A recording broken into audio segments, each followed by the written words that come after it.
Last video में हमने आपके साथ वर्क के बारे में सब कुछ एक्सप्लेन कर दिया था। इस वीडियो में हम पावर के बारे में बात करेंगे। पावर क्या है? The capacity of doing work energy होता है and the rate of doing work is called power. Rate of doing work is called power. What is power? बहुत आसान सी इसकी डिफिनेशन है। देखो, ऐसे भी अगर लिखा जाए, the rate at which energy is transferred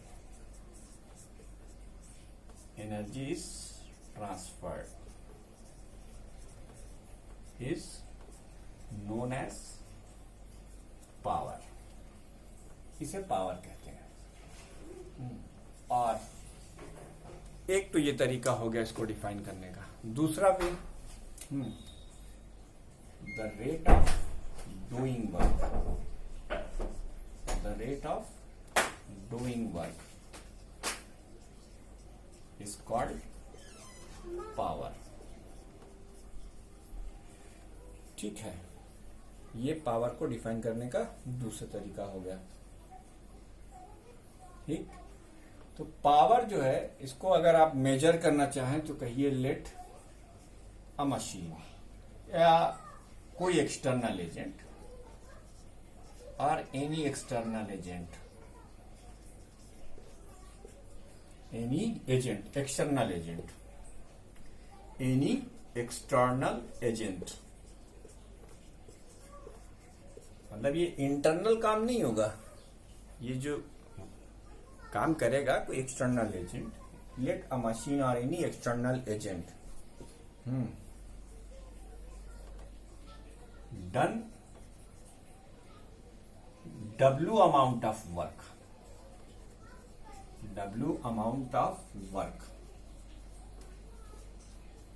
in T time. अब यहां W जूल भी हो सकता है, किलो जूल भी हो सकता है, मेगा जूल भी हो सकता है, जीगा जूल भी हो सकता है, मिली जूल भी हो सकता है, टाइम सेकंड भी हो सकता है, घंटा भी हो सकता है, मीटर, कुछ भी हो सकता है। इसीलिए हम एक जनरलाइज फार्मूले की बात कर रहे हैं कि अगर कोई मशीन W अमाउंट का वर्क T टाइम में करे, क्या करे? T टाइम में करे, then ratio of work done to the time spent is known as power. Power कहलाती है स्ट्रिक्ट सेंस में इसको पावर बोलते हैं। अब हम लोग बचपन से पावर पढ़ते आए तो पावर ही बोल रहे हैं, लेकिन आप इसको चाहें तो पावर ही बोल सकते हैं। तो पावर का फार्मूला, पावर का एक फार्मूला तो ये हो सकता है W अपॉन T, यानी वर्क डन अपॉन टाइम। ये एक फार्मूला हो सकता है। ठीक है, P is equal to W upon T, P is equal to W upon T, ये पावर का फार्मूला है। ठीक है बच्चों, अब पावर एक स्केलर फिजिकल क्वांटिटी है, इसकी SI यूनिट वाट होती है। ठीक, लेकिन आप पहले देख लें। अब देखो, इतने सारे हमने तुमको फार्मूला सिखाए हैं, तो अब अगर जैसे लिखना हो कि on what factor does the power depend, ये वीडियो को पॉज करके नोट कर लीजिए। उसके बाद हम बताते हैं दो ही फैक्टर हैं जिस पर वो डिपेंड करेगा। कौन कौन से हैं वो दो फैक्टर, वो आप देख लीजिए। ठीक है, the power spend by a source, the power spent by a source, the power spent by a source depends upon following two factors। वही जो फार्मूले में थे वही फैक्टर्स होंगे। फॉलोइंग टू फैक्टर्स, वो दो फैक्टर्स कौन कौन से हैं? एक द वर्क डन, एक the amount of work done by the source. Number एक क्या लिखेंगे? The amount of work done by the source, the amount of work done by the source. एक तो ये हो गया फैक्टर, और दूसरा क्या होगा, the time taken by the source to do the said work. The time taken by the source to said work done. जो आपसे काम कहा गया उसको करने में आपने जितना टाइम लिया वो time taken by the source to said work done. जो आपसे कहा गया वो करने में आपने जितना टाइम लिया उस पर, और जो आपने काम किया उस पर, दो चीजों पर डिपेंड करता है। ठीक है, ठीक। अच्छा, आइए एक फार्मूला हम आपको और सिखाना पसंद करेंगे, लेकिन उससे पहले दो तीन बातें हम इसके बारे में लिख लें। Power is a scalar physical quantity. Power is a scalar physical quantity having SI unit watt। ये जो 1 वाट होता है बच्चों, ये बराबर होता है 1 जूल पर सेकेंड के। ये इसकी SI यूनिट है। तो लेकिन ये यूनिट कहीं कहीं बहुत छोटी है और कहीं कहीं बहुत बड़ी है, तो हमें और भी बहुत सारी यूनिट्स निकालनी पड़ती हैं। जैसे आप एक अक्सर पढ़ेंगे किलोवाट।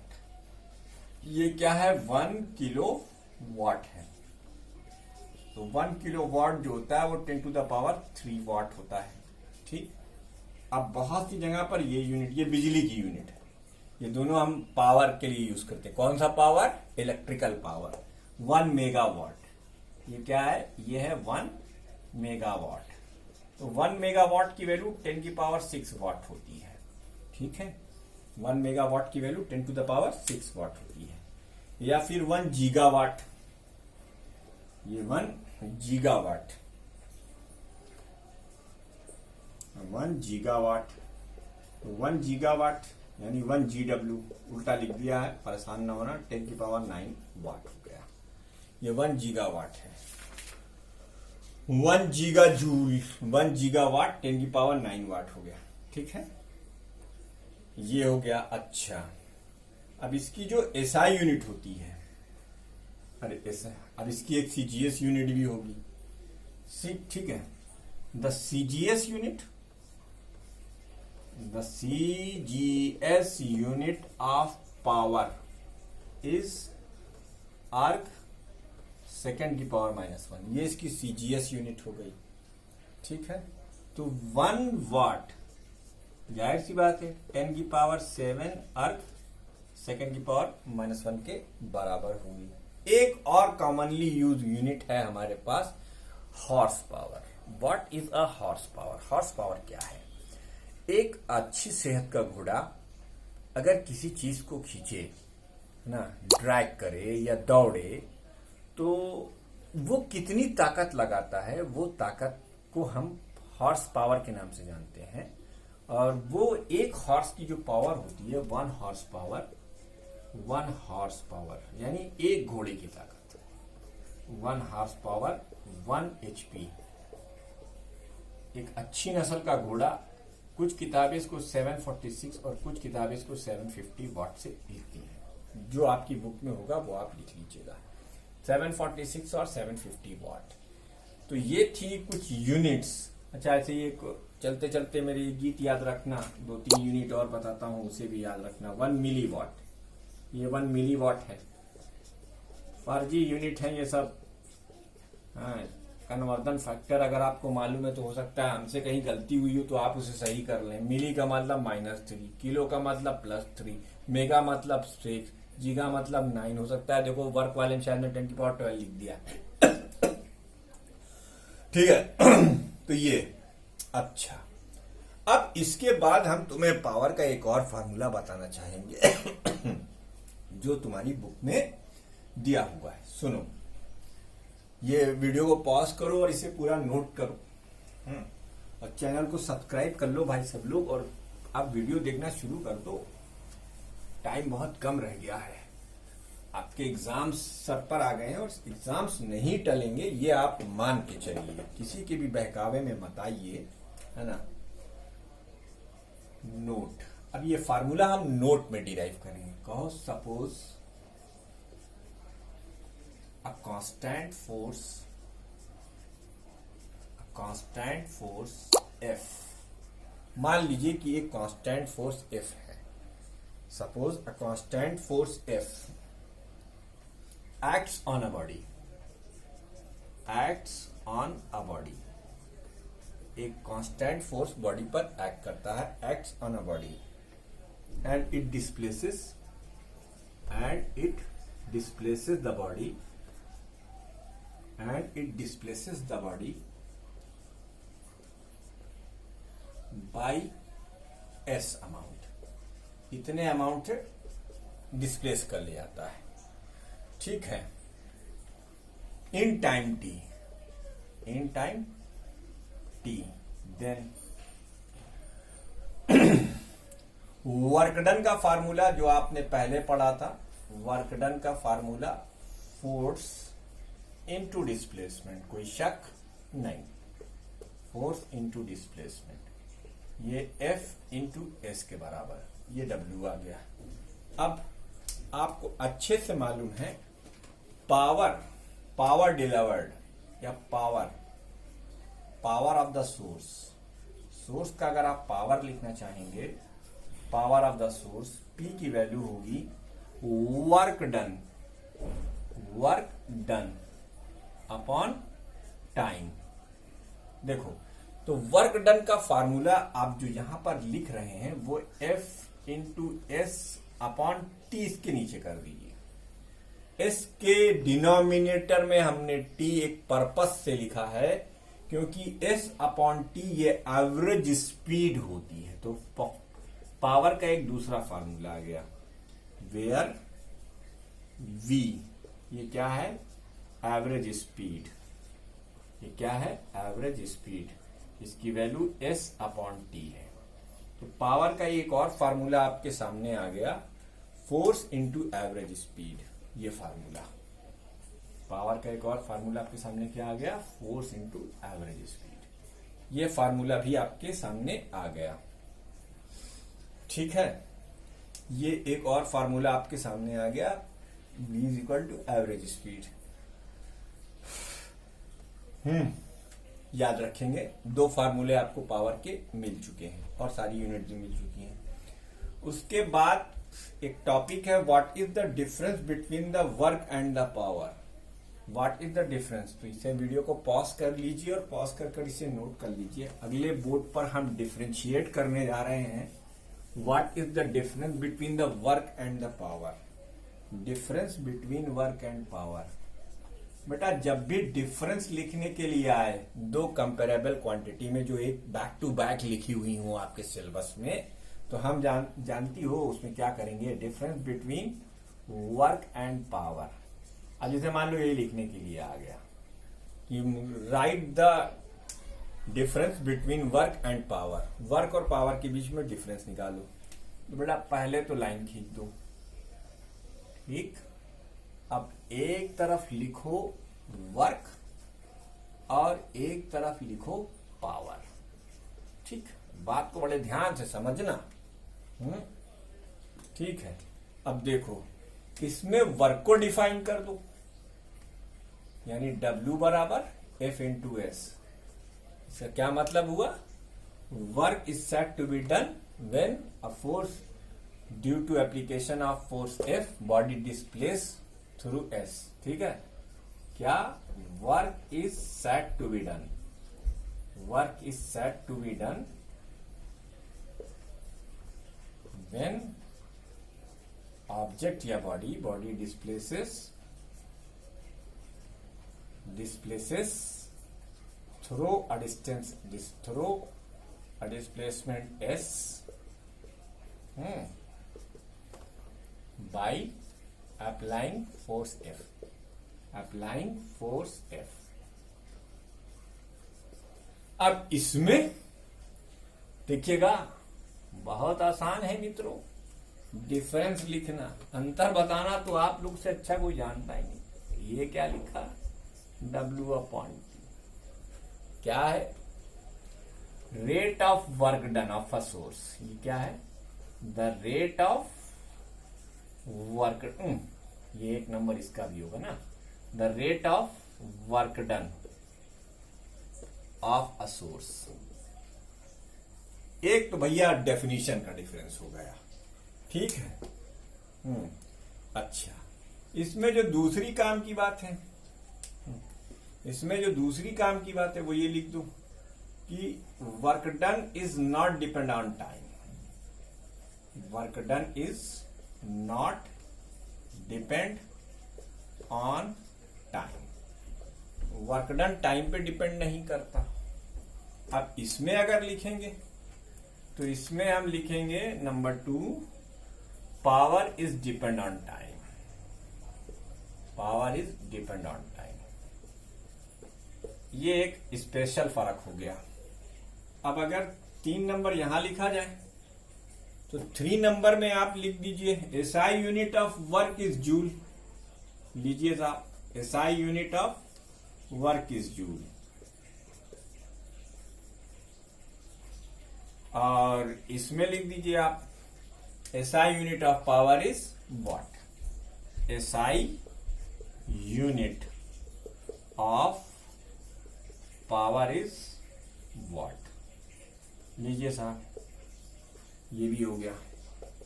ये 3 हो गए, ये 3 डिफरेंसेस हो गए, ठीक। अब अगला टॉपिक हमारा एनर्जी है। वीडियो को पॉज कीजिए, इसे भी नोट कीजिए कृपया करके। तो अगला टॉपिक हमारा क्या है बेटा, energy. Rate of doing work क्या है, पावर, ठीक है। रेट ऑफ डूइंग वर्क क्या है, पावर है। और the capacity of doing work क्या होता है, एनर्जी होता है। इसके बारे में नेक्स्ट वीडियो के अंदर हम बहुत कायदे से एक्सप्लेनेशन करेंगे। इस वीडियो में सिर्फ इतना ही, the energy of a body, the capacity of a body, the capacity of a body to do a work, to do the work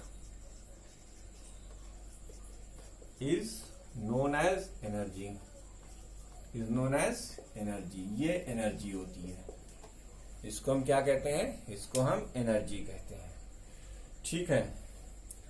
हम तुम्हें बताएं एक बात, ये हम तुम्हें अपने एक्सपीरियंस से बता रहे हैं। वर्क इक्विवेलेंट होता है एनर्जी के। अब एक अपनी मिसाल ले लो। सुबह उठो, बिना ब्रेकफास्ट के तुमको स्कूल भेज दिया जाए। वैसे आप खुद से नहीं करें तो बहुत अच्छी बात नहीं होती है, खराब बात होती है। लेकिन अगर गुस्से में आपसे कह देंगे नहीं आज तुम्हें ब्रेकफास्ट नहीं देंगे, तुम ऐसे ही स्कूल जाना, या मान लो लेट हो गए, कोई ऐसा रीजन है, कोई भी ऐसा रीजन है जिससे आपको ब्रेकफास्ट नहीं मिला है और आप रात भर सो के उठे थे, तो सुबह हमको बहुत कस के भूख लगती है। तो जब हम ब्रेकफास्ट करते हैं तो दूध वगैरह जो भी लेते हैं उससे हमारे स्टमक में केमिकल एनर्जी स्टोर्ड हो जाती है। अब वो केमिकल एनर्जी की मदद से ही आप काम करते हैं। तो वर्क और एनर्जी एक दूसरे के इक्विवेलेंट है। जहां एनर्जी है वहीं वर्क हो सकता है, और जहां वर्क हो सकता है वहीं एनर्जी स्टोर्ड होगी। ये एक दूसरे के कॉम्प्लीमेंट्री टर्म्स हैं, ठीक। न वर्क के बिना एनर्जी हो सकती, न एनर्जी के बिना वर्क हो सकता है।